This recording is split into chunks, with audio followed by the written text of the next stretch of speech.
Everyman Radio Podcast, bringing you the best alternative talk, music, comedy, and more.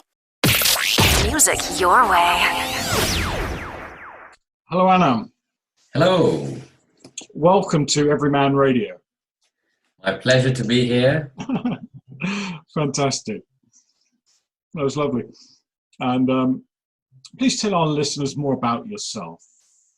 Is that a good place to start? Yes and no. In a sense, there's a lot to speak about. Of course. If someone says, tell me about yourself, there's, where do you start, right? And in another sense, there's not a lot to speak about myself because, I tend to define myself by my actions rather than a sense of inner identity, like my name is Anaam, I am a male, I am this, I am that. So I tend to, in my inner perception of myself, I don't have any of that. What I do have is Anaam as a living process in life, and has Anaam cause to look back, look in the present, look into the future, and rejoice and be and feel fulfilled and feel like every moment is worth it. And if I can say yes to that, then Anaam is happy. But who am I? I don't know. I have no idea. No, that's great. And yeah, I should say I do love this interview already. I just love the conversation we're having. Simply because it is the word abstract, just slightly off the normal sort of interviews that I've been doing for Everyman Radio, where generally I would have a very specific person doing a specific thing, talking about the specific thing they do, which is great. It's really great, but it's very, very simple, very simple. And just for our listeners' benefit, I recently got into contact with Anaam through Facebook groups, because what piqued my curiosity, and because I was very interested, was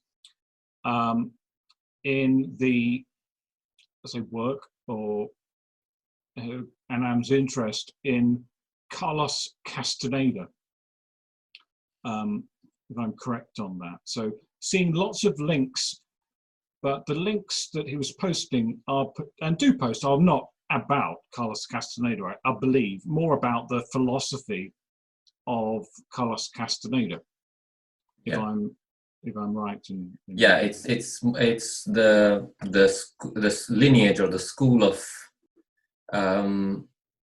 of living that he brought forth through his books, the training that he himself received, and many, many others have received throughout the world so far. And it's a very specific kind of training. It's you could loosely call it Toltec shamanism. Okay. For it's that's not what it's. There's no real word for it, really. As I said before, it's defined by the actions, by the quality of life that one's actions produce, and so there's no need to name it as such. It doesn't really have a name, but in order to label it something so we know what we're talking about, I tend to call it Toltec shamanism. Okay, I just laughing. I suppose it was unexpected, really. The Toltec shamanism. Same thing. Shamanic. What that conjures up, I really don't know.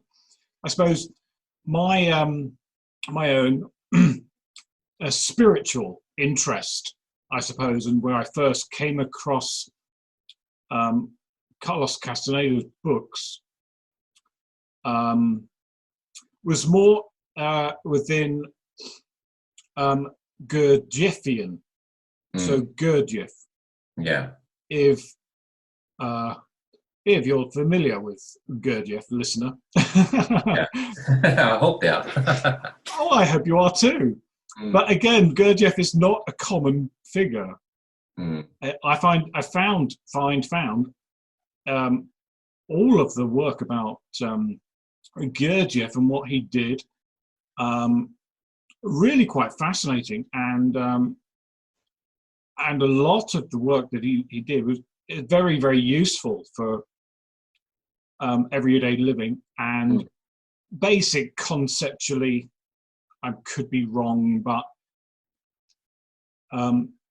living to be the best person you can be, but to the extent possibly of reaching a warrior type status.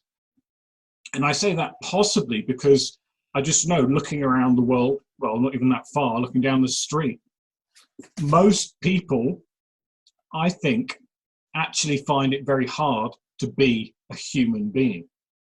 That's for sure. Absolutely. Yeah. And, well, I know that's just saying that with yourself. I know I can say that. And because you understand that. Yeah. But I think generally, people don't understand that it's actually hard to be a human being. And I think many people don't really appreciate or understand, or possibly are horrified by, in a way, what we're talking about.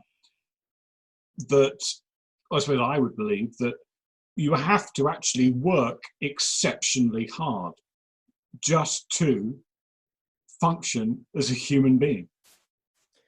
I don't know, or maybe. Yeah, it's a really, really interesting thing you raised here. Maybe the crux of, all humans ask themselves, who am I? What is my place in this life? Those kind of things.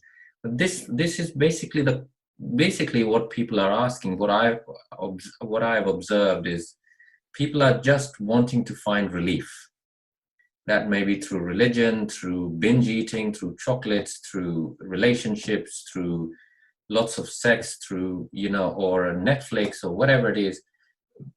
A bigger umbrella of relief, and then little reliefs throughout the day. It's all just trying to get relief, right? Okay. And what are they wanting to find relief from is what you just touched on, is because we are given a blank slate when we are born, and we are then stuffed full of absolute garbage.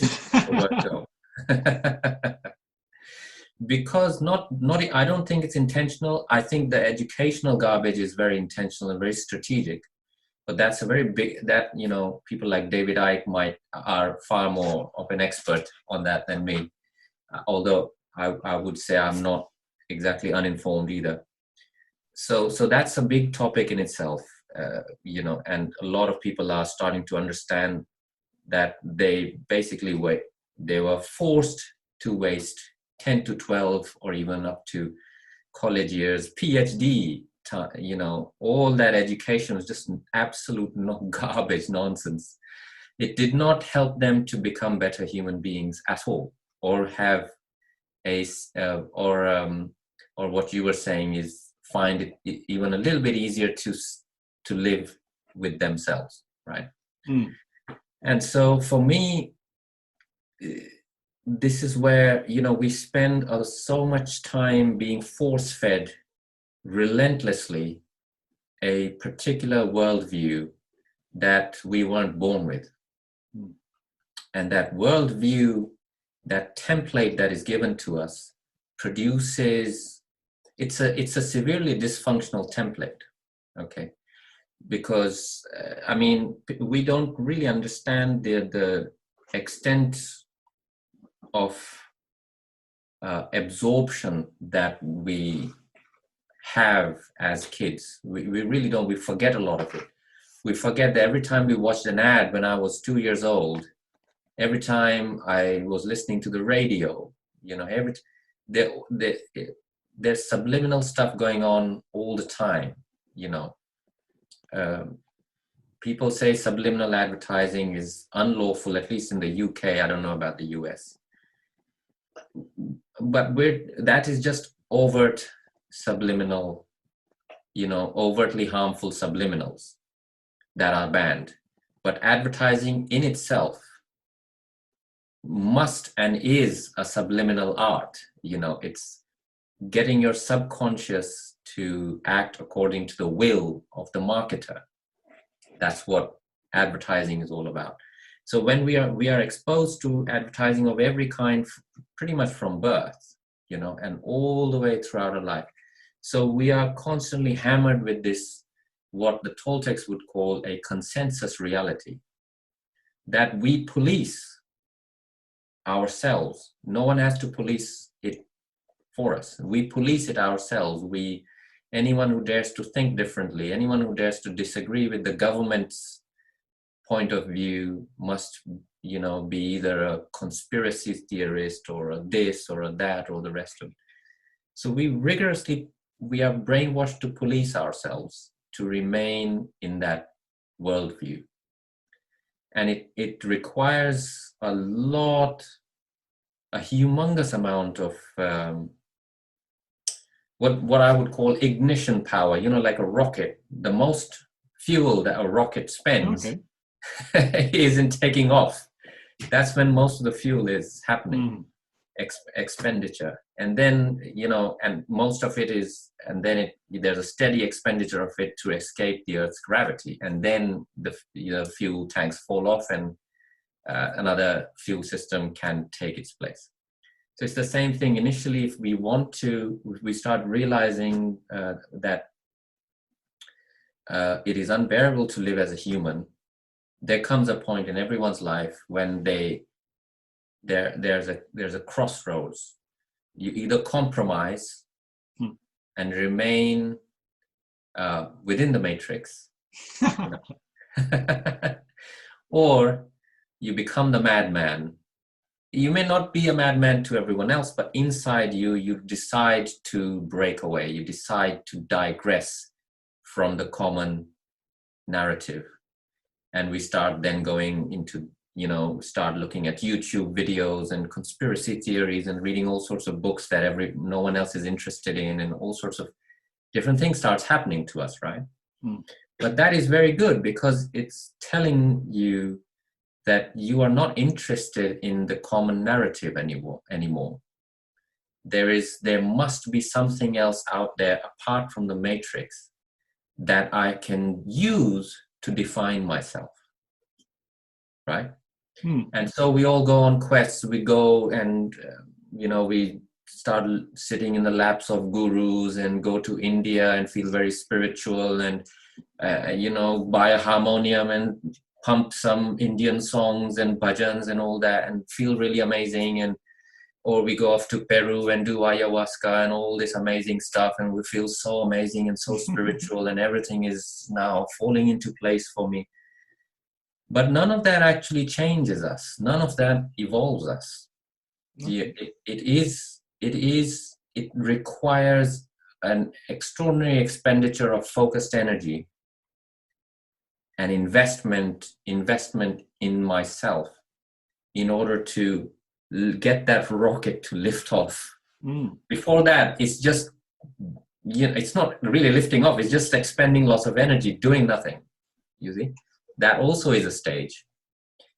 And so there's a lot of, it's a very involved point that you brought up. And we could really talk on that one point for hours and hours because it's the human condition. And I say, for me and the people I take on as, apprentices, the idea is the Toltec system affords us a very specific, strategic, and scientific way to create enough energy for liftoff, sustain enough energy for liftoff, which means stamina, spiritual stamina, or stamina in what we call impeccable living, and then to be able to navigate the treacherous waters of the unknown, of space, when we have escaped the Earth's gravity and we have entered space itself. It is a vast unknown territory. It's not our natural home. It is not our organic place, the Earth, right? Mm-hmm. So to have enough knowledge, know-how, sobriety, pragmatism, and enough training, be enough together inside us so that we can then safely navigate the rigors of freedom, inner freedom, outer freedom. And so life does not necessarily have to be difficult. Being human does not necessarily, it's not a default setting that I'm human, so it's very difficult.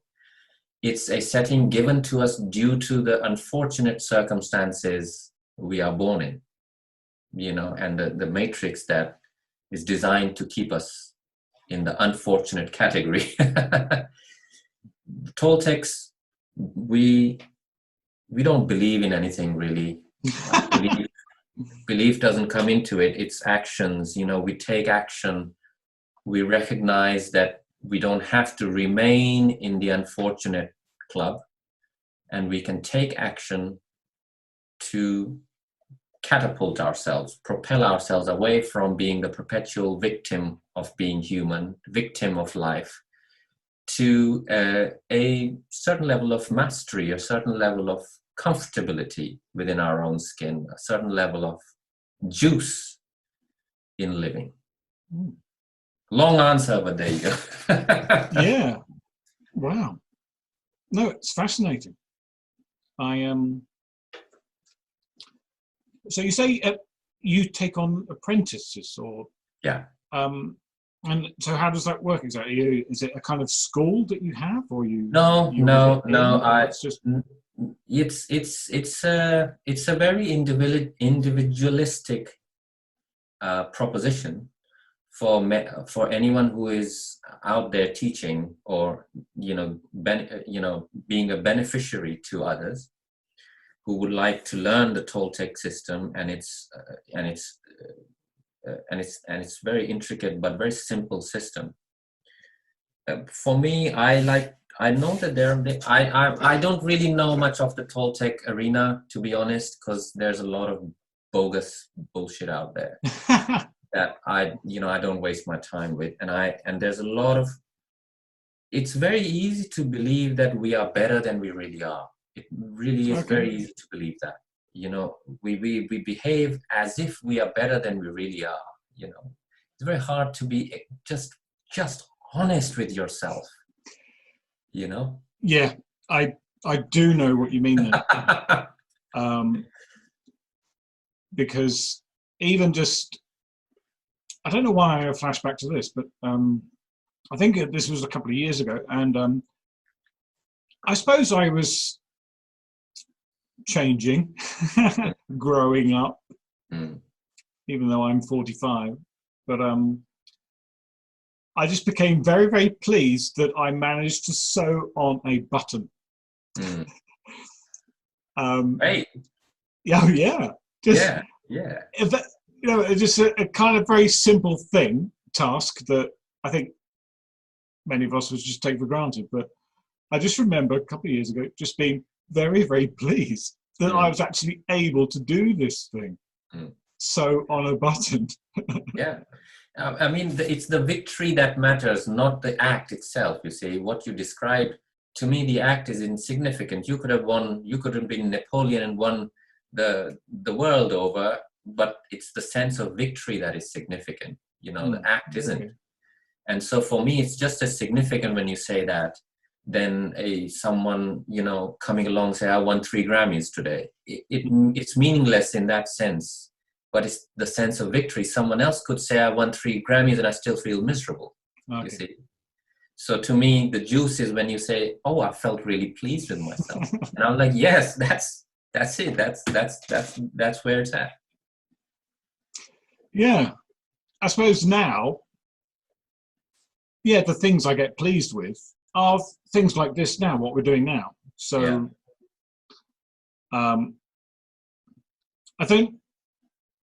I suppose there are lots of people who podcast and work in radio and what have you.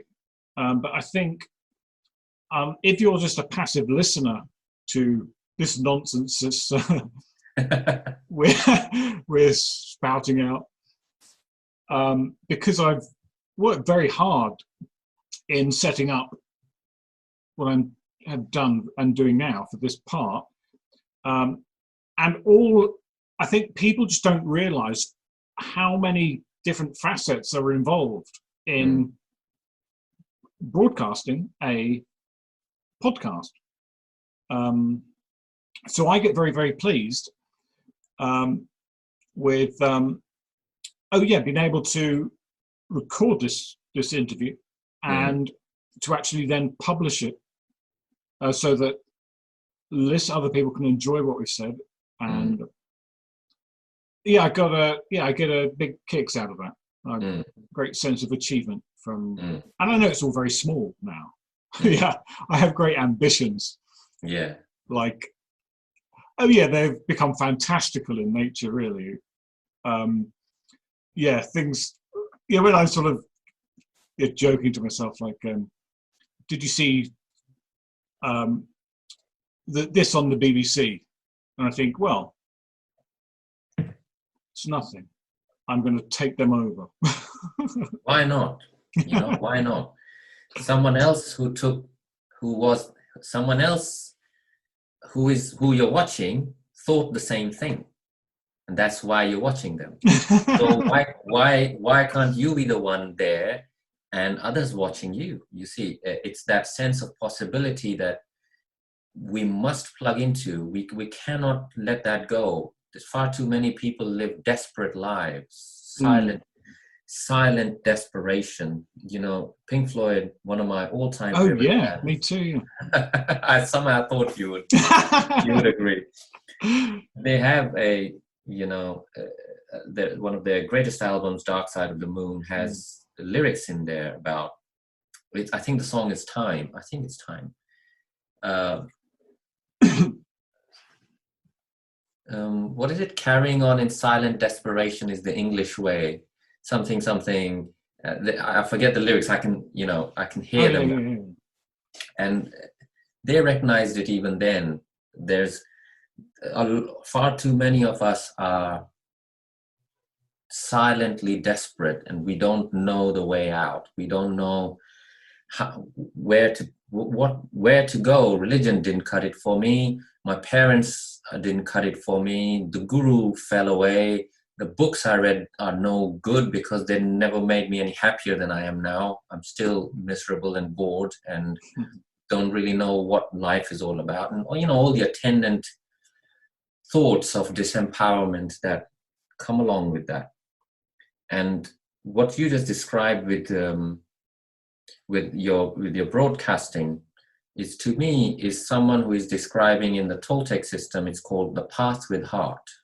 Okay. A path with heart, so you are treading a path with heart.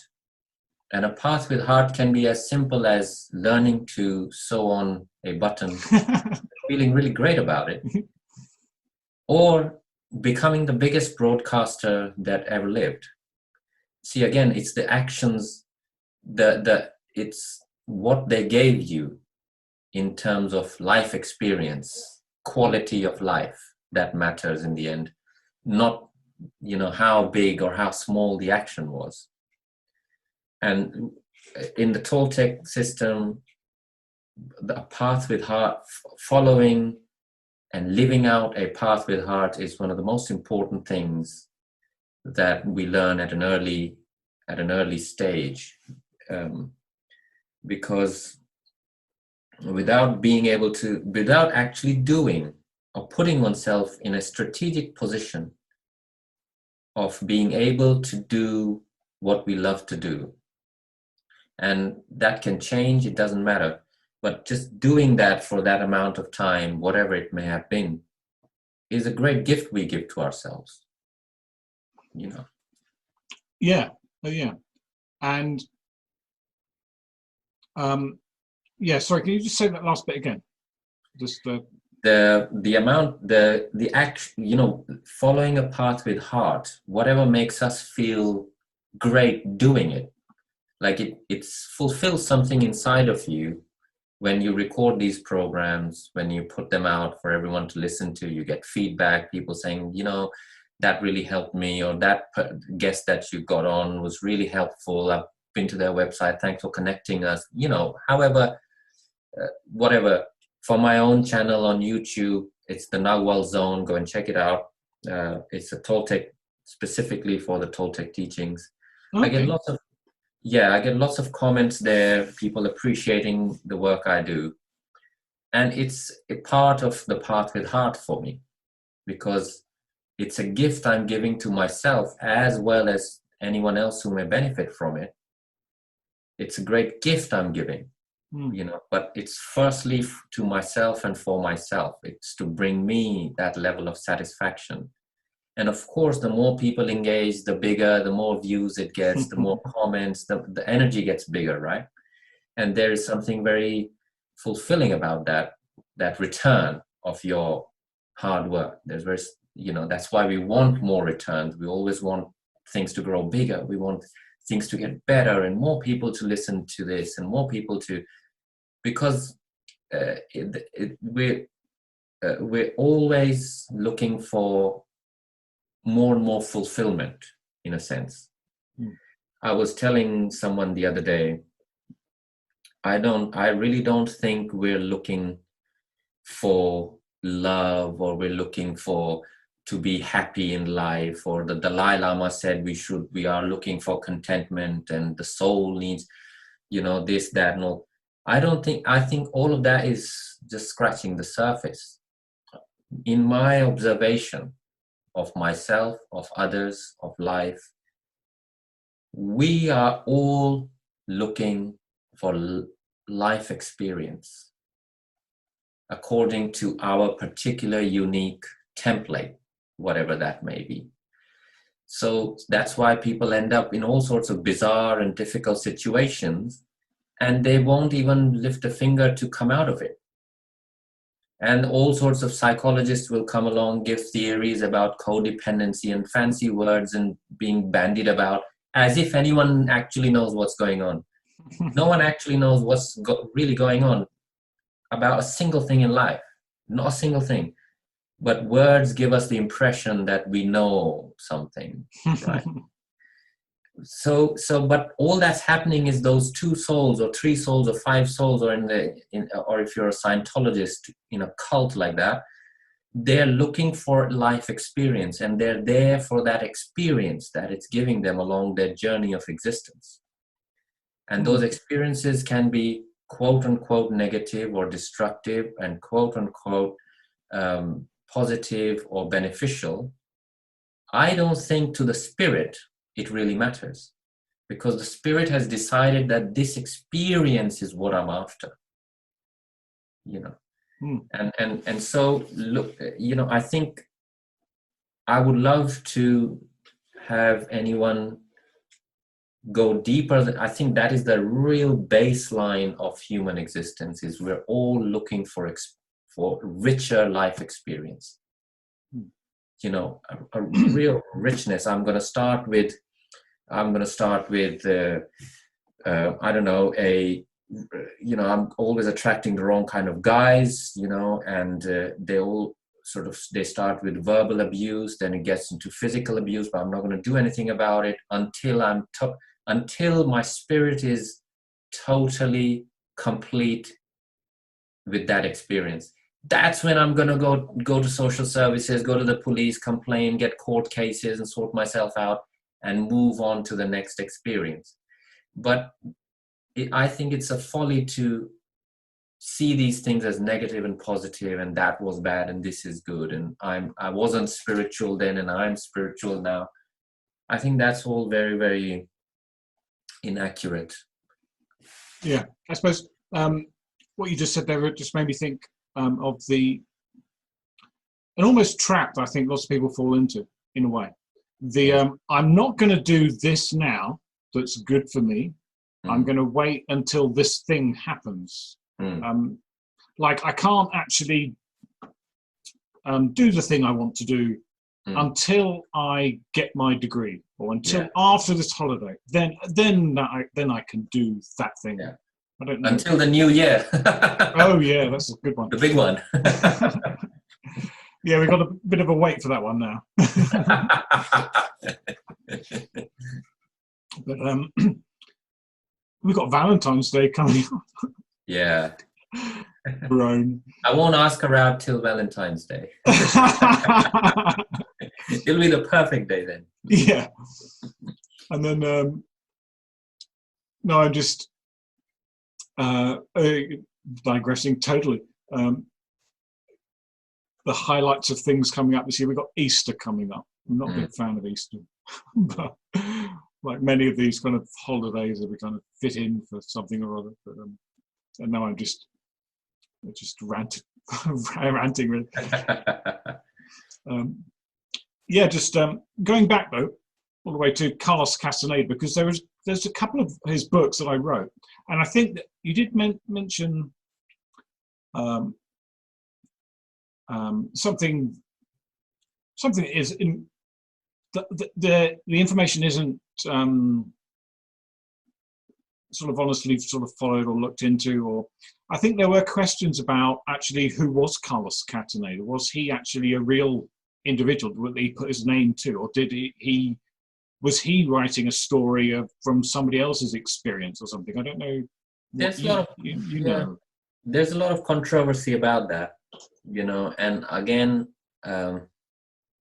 it's all too easy to get stuck in the romantic side of an issue, something that appeals to our sense of romance and storytelling, and then we get stuck in debates and arguments about this, that, and opinions, and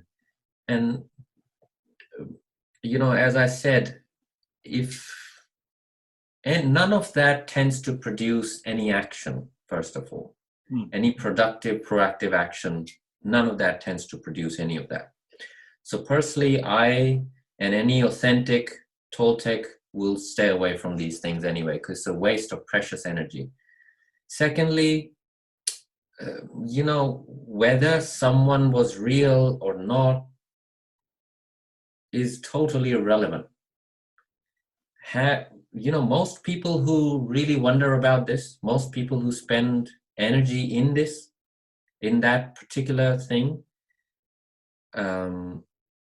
would benefit from actually putting their energy into verifying for themselves what the teachings are and whether they work for them.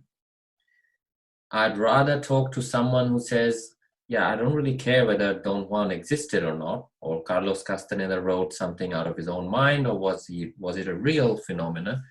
What I have done is, for the last 20 years, I've applied these teachings in a way, scientifically, in a way to verify them, whether they actually do what they claim to do, and whether it's just nonsense. You don't even need 20 years, you need 20 months. In fact, I'd say you don't even need 20 months, you need 2 months. I would even say you don't even need 2 months, you need 2 weeks. But am I actually going to take any productive, proactive action to verify, or am I happy with just debating or a cup of coffee and self-aggrandizing and feeling great because I know so much about this topic? Unfortunately, most of the world is filled with spineless intellectuals who, think a lot but do nothing. And unfortunate as it is, to me, it's a waste of human potential. We are capable of so much more than just jerking off in our minds about stuff that really doesn't matter. Yeah, it's amazing. It's and so, what are there books you'd recommend people read or start off if there's some of the things you've said have resonated with them? Or absolutely. First of all, I would say, if you haven't read Castaneda's books, absolutely start with those. The Teachings of Don Juan is the first one. Then I think he came up with, I forget the chronology, but it's all there on Google. Tales of Power, Journey to Ixtlan. The first three, definitely. Read them through.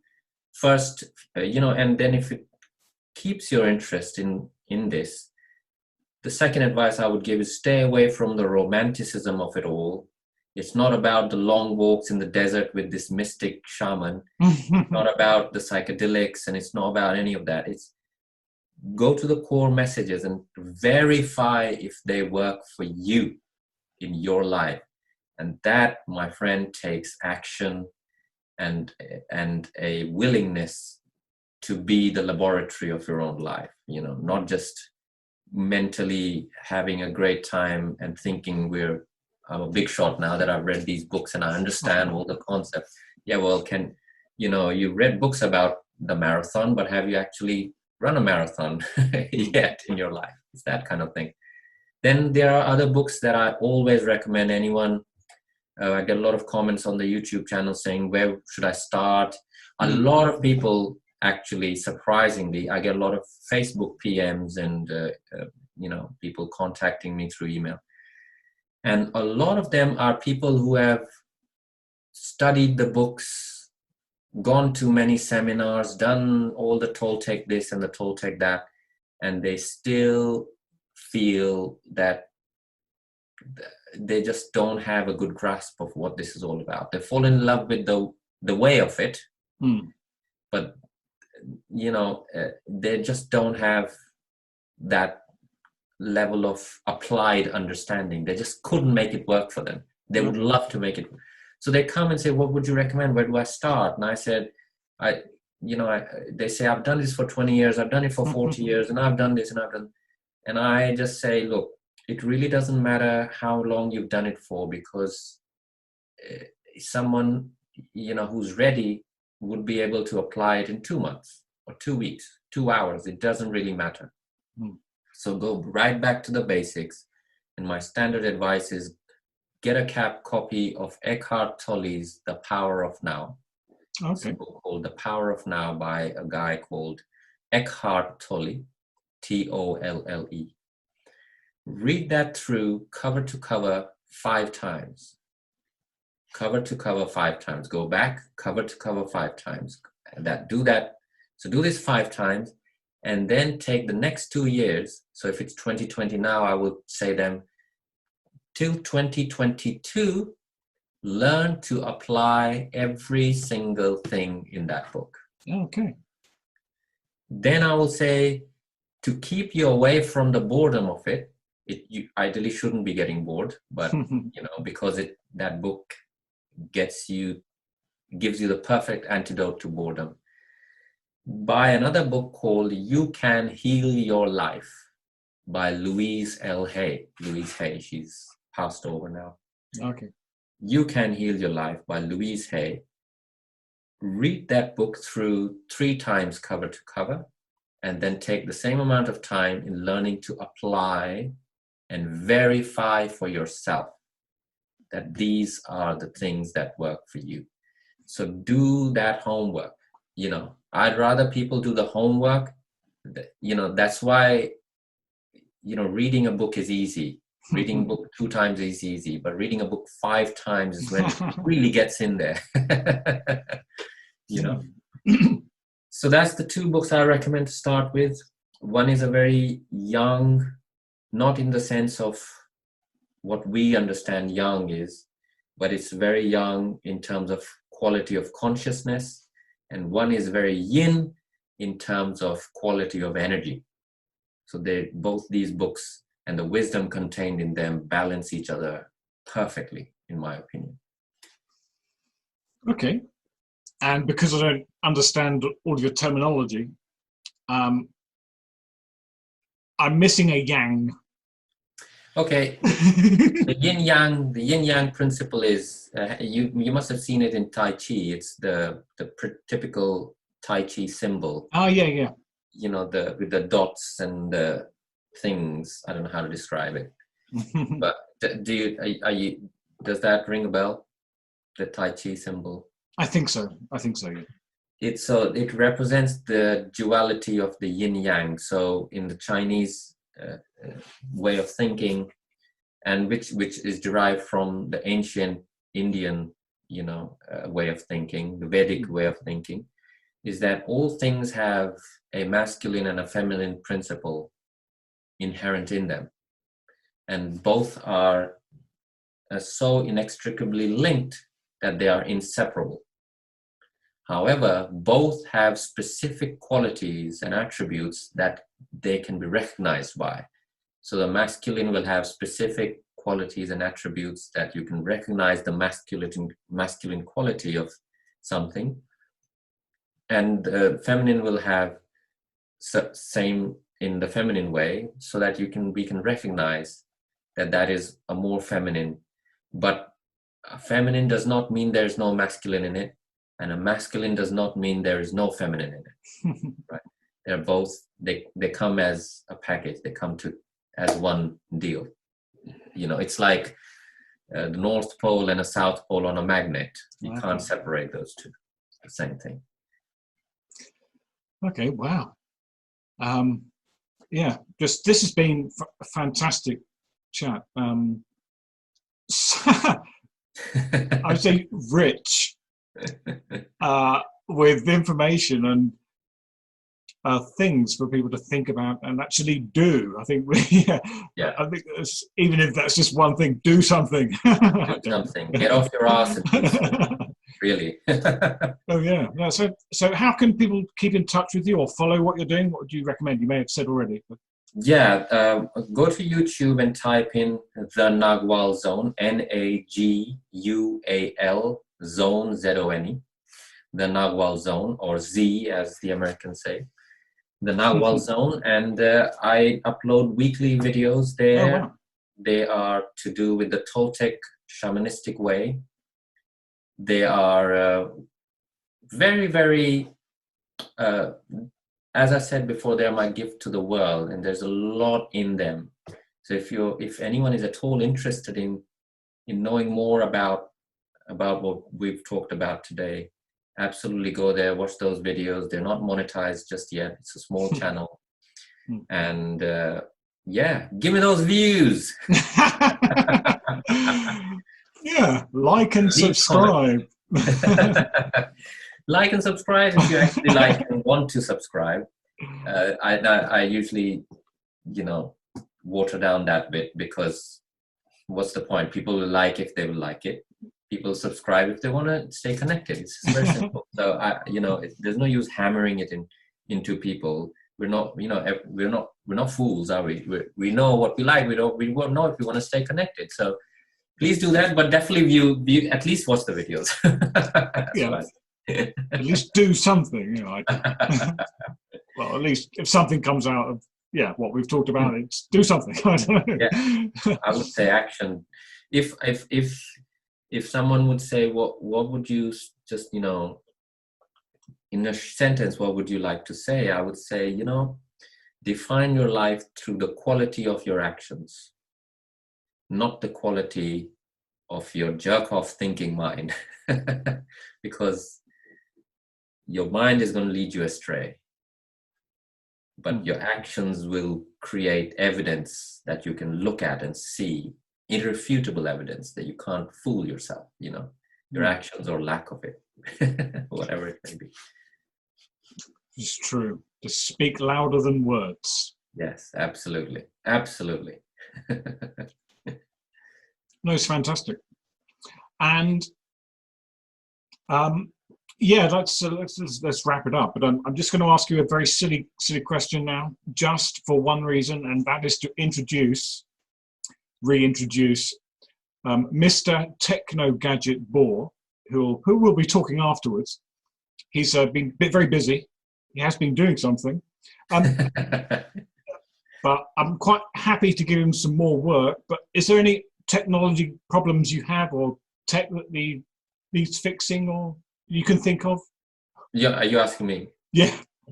Not really. I'm pretty good with gadgets. My gadgets, because I treat them as friends, I don't treat them as objects to be used and discarded. I have been trained in that way to see everything around me as friendly to me, as supportive, as energy that works for me.